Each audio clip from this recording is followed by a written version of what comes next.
Ayan. Spaghetti for today. Our food for today.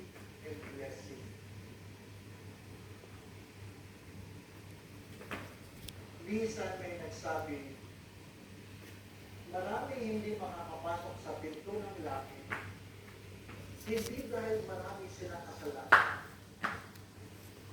Kaya lang hindi nila natanggap na makakasama nila sa langit yung mga makasalanang pinatawad.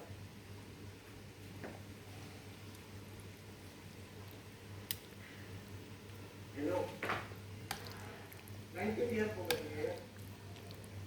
Marami hindi makakapasok sa pinto ng langit, hindi dahil meron silang kasalanan, kundi dahil hindi nila matanggap na yung